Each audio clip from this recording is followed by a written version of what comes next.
सुप्रभात मेरे कक्षा चतुर्थ के प्यारे बच्चों। मैं केरला पब्लिक स्कूल से आपकी वर्ग शिक्षिका श्रुति वर्मा आज आप लोगों का फिर से कक्षा चतुर्थ में आप लोगों का स्वागत करती हूँ। पिछली बार हम हिंदी व्याकरण में पढ़ चुके हैं दूसरे अध्याय में वर्ण, वर्णमाला और मात्रा के बारे में। उसमें हम वर्ण के बारे में पढ़े थे, है ना, और वर्णमाला के बारे में भी पढ़े थे। वर्ण के कितने प्रकार हैं वो भी पढ़े थे। अब कुछ उसमें और भी पढ़ना है जो आज हम पढ़ेंगे, ठीक है। तो आप लोग अपनी अपनी पाठ्य पुस्तक निकालें, जो पढ़ना बाकी है वो मैं आज आप लोगों को पढ़ा रही हूँ दूसरे अध्याय में, ठीक है। पहले जो मैं पिछली बार पढ़ा चुकी हूँ उसे एक बार फिर से दोहरा दूँ। वर्ण किसे कहते हैं, ना, भाषा की बहुत सबसे छोटी इकाई जिसके टुकड़े ना किए जा सके उसे हम क्या कहते हैं, वर्ण कहते हैं, है ना। और वर्ण के कितने प्रकार हैं वो भी समझाए हैं। वर्ण के दो प्रकार हैं, स्वर और व्यंजन। स्वर किसे कहते हैं, वह वर्ण जिसके उच्चारण के लिए हमें किसी अन्य वर्ण की सहायता ना लेनी पड़े उसे हम क्या कहते हैं, स्वर वर्ण। स्वर वर्ण कितने होते हैं, स्वर वर्ण 11 होते हैं, वो पढ़ा चुके हैं। अ से अ तक जो स्वर लिखते हैं, ठीक है, वो अ से जो अ तक लिखते हैं वो स्वर कहलाते हैं, ठीक है।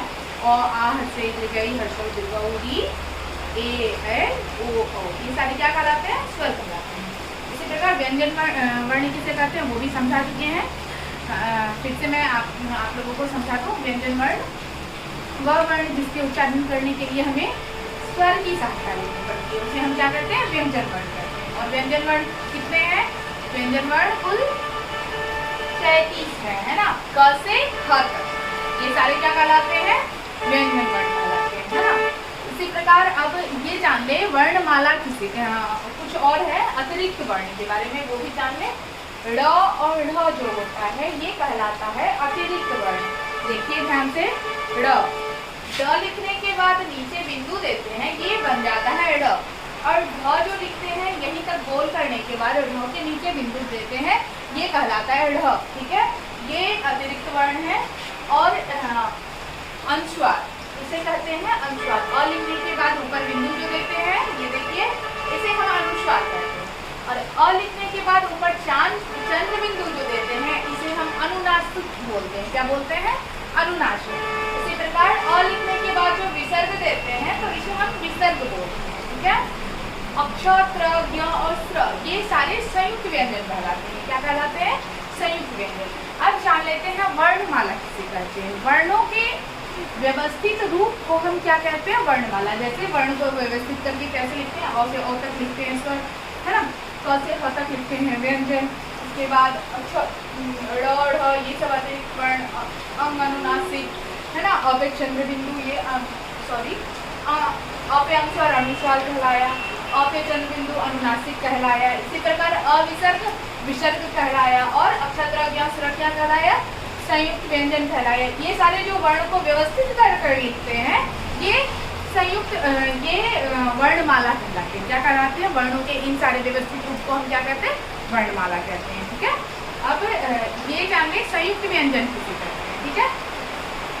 जब अरहित व्यंजन, क्या अरहित व्यंजन जो होते हैं अपने से अलग अगले व्यंजन के साथ मिल जाते हैं उसे ही संयुक्त व्यंजन कहते हैं। उसे ही क्या कहते हैं, संयुक्त व्यंजन। जब अरहित व्यंजन यानी जिसमें अ हो, ठीक है, अरहित व्यंजन हो उसे हम संयुक्त व्यंजन के साथ अरहित व्यंजन अपने से अगले व्यंजन के साथ जब जुड़ जाते हैं, मिल जाते हैं, उसे हम संयुक्त व्यंजन कहते हैं, ठीक है।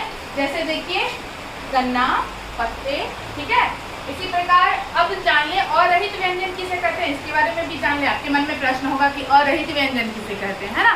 तो जान लेते हैं, जिन शब्दों में कोई कोई व्यंजन हल्का बोला जाता है, हल्का सा बोला जाता है, ठीक है, वो कहलाता है अरहित व्यंजन। जैसे ग का उच्चारण किए तो उसमें अ हल्का सा मिला हुआ है, ह का भी अ का ग में अ का भी उच्चारण किया जा रहा है, तो ये क्या कहलाया, अरहित व्यंजन। क देखिए क भी बोला गया, उसके अंत में क्या अ का उच्चारण भी हुआ, है ना, तो वो क्या कहलाया, अरहित व्यंजन। यानी क से लेके ह तक के जो व्यंजन है, ठीक है, और अक्ष से लेके त्र, ज्ञ, स्र, इन सब में अ का उच्चारण होता है। ठीक है, तो हल्का सा अ का उच्चारण होता है, बोला ही जाता है, तो उसे हम क्या कहते हैं, अरहित व्यंजन कहते हैं। यानी जब हम अरहित व्यंजन यानी क से लेकर स्र तक के जो व्यंजन हैं, ये सारे व्यंजन जो है अपने से अगले व्यंजन के साथ जब जुड़ जाते हैं तो उसे क्या कहते हैं, संयुक्त व्यंजन कहते हैं, है ना। अब समझिए अरहित व्यंजन और संयुक्त व्यंजन क्या है। अब जान ले मात्रा किसे कहते हैं, है ना। स्वरों को व्यंजन के साथ लिखते समय उनके चिन्ह लिखे जाते हैं। क्या लिखे जाते हैं, उनके चिन्ह लिखे जाते हैं, इसे हम मात्रा कहते हैं। जैसे देखिए अ है, अ की तो कोई मात्रा नहीं होती है, लेकिन उसके उच्चारण में अ आता है। ठीक है, अब देखिए आ भी स्वर है ना। स्वर की मात्रा क्या हुई, आ स्वर की मात्रा क्या हुई, आकार। हर्ष ई स्वर की मात्रा क्या हुई, हर्षिकार। इसी प्रकार मैं आपको अब समझा दूं संयुक्त व्यंजन और मात्रा के बारे में, तो आपको बता चुकी हूँ इसकी परिभाषा। अब इसके विषय में कुछ आपको और समझा दूं। वर्णमाला समझ चुके हैं, अतिरिक्त वर्ण भी समझ चुके हैं।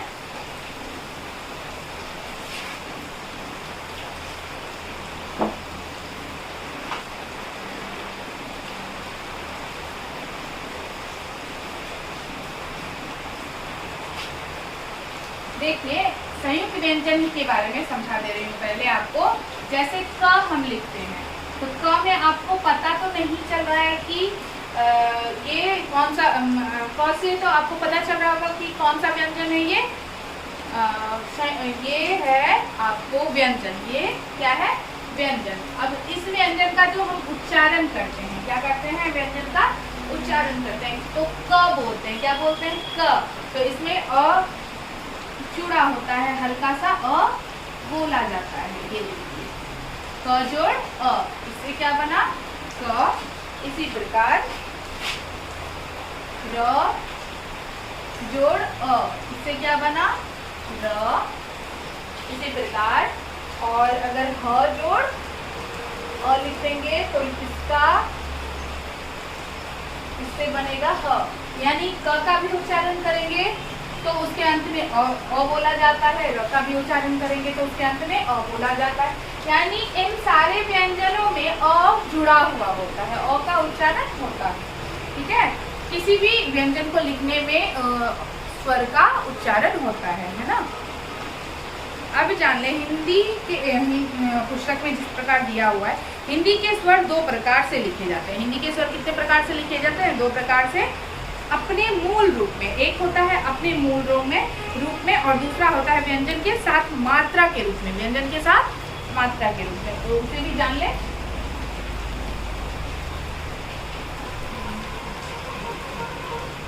पहले स्वर के विषय में जानते हैं। ठीक है,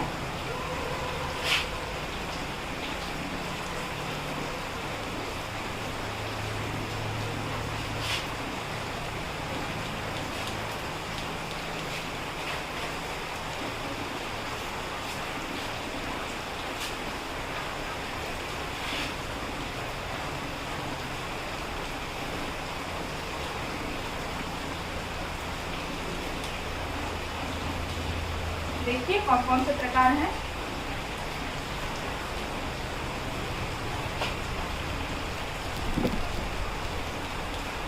अपने मूल रूप में, कैसे, स्वर का अपना मूल रूप क्या है और ये सब क्या है, मूल रूप। और ना हसई, हृदयी आदि ये सारे अपने मूल रूप है। ठीक है, इससे हम मूल रूप। और दूसरा है व्यंजनों के साथ मात्रा लेते हैं। क्या है, व्यंजनों के साथ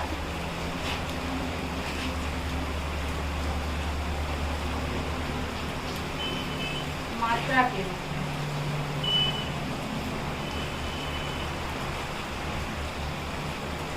जैसे देखिए ग जोड़ आ, देखिए ग में आकार की मात्रा लगाने पर ये क्या बना, ग। का, है ना। इसी प्रकार देखिए ग में हर्षई कार की मात्रा लगाने पे क्या होगा, ग हर्षिकार गी। तो स्वर को हम दो प्रकार से लिख सकते हैं। पहला है उसे अपने मूल रूप में लिखेंगे इस प्रकार, अ आ हर्षई दीर्घई, है ना, ये मूल रूप हुआ।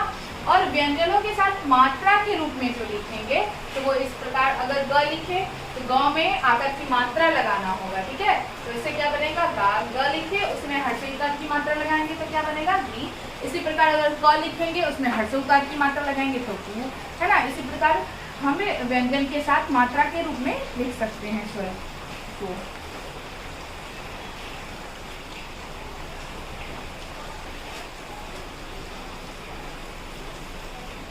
चलिए अब मात्रा के बारे में जाने।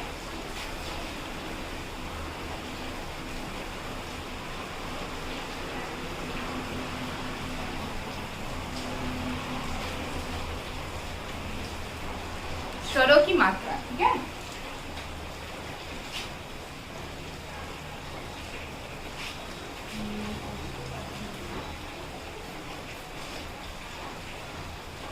ये स्वर ना, इनकी मात्रा,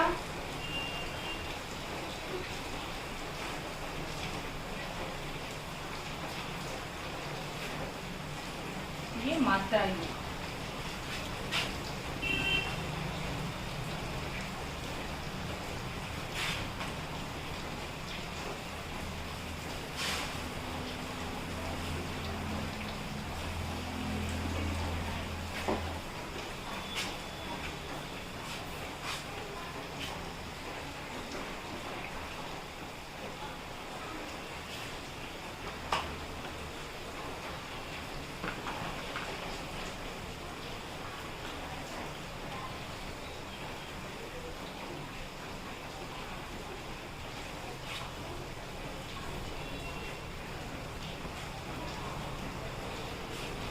इस जगह नहीं होगा।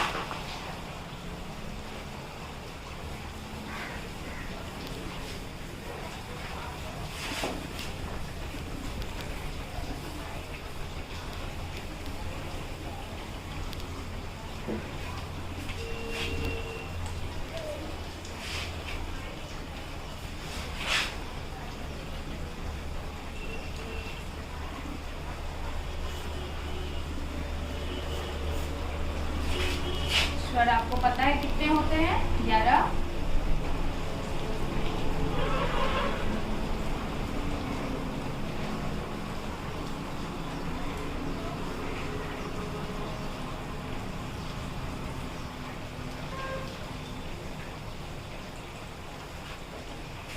इनकी मात्रा क्या होती है,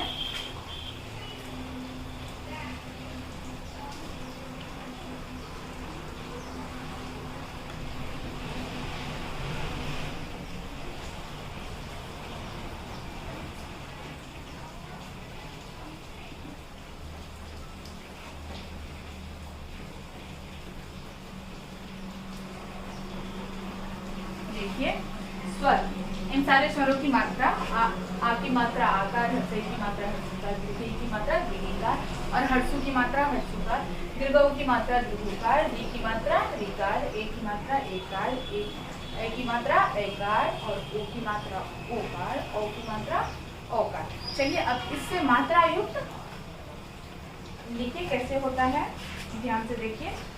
जैसे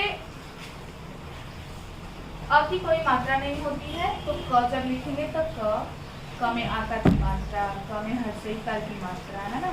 देखिए इसी प्रकार क लिखे, क में दीर्घई कार की मात्रा, हर्षु कार की मात्रा, क में ऋषु कार की मात्रा, क में री कार की मात्रा, क में ए कार की मात्रा, ए कार की मात्रा, है ना।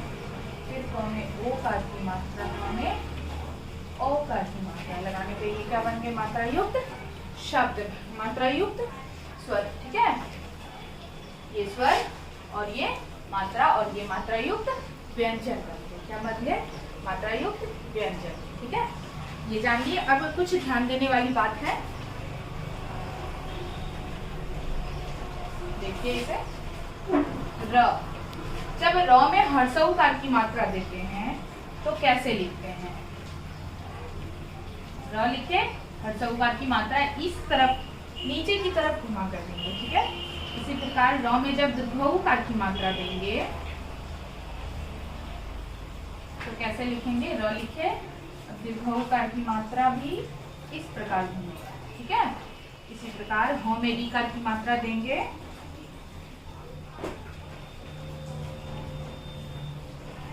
तो ऐसे बनेगा री, ठीक है। अब हम तालब श में री की मात्रा देंगे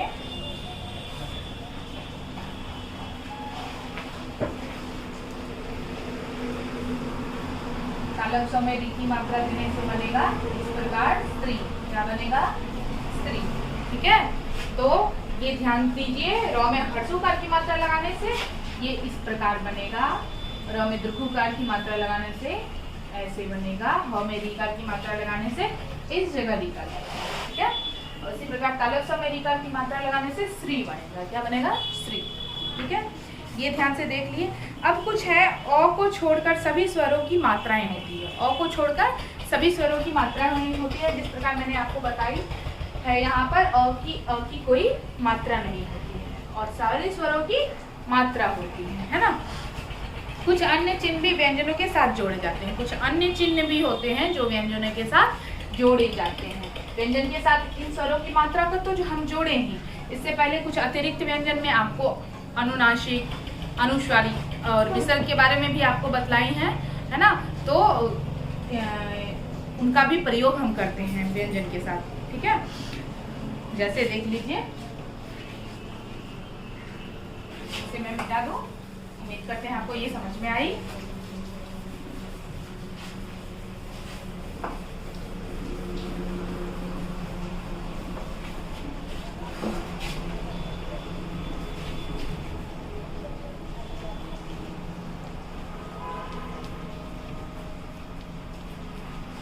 देखिए, अनुस्वार की मात्रा लगाने से क्या बना?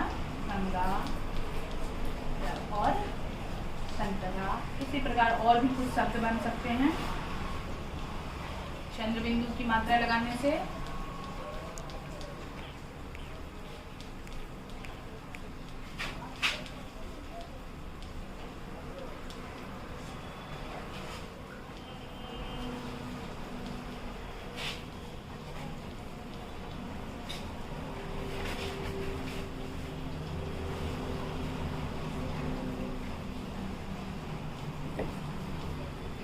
है ना।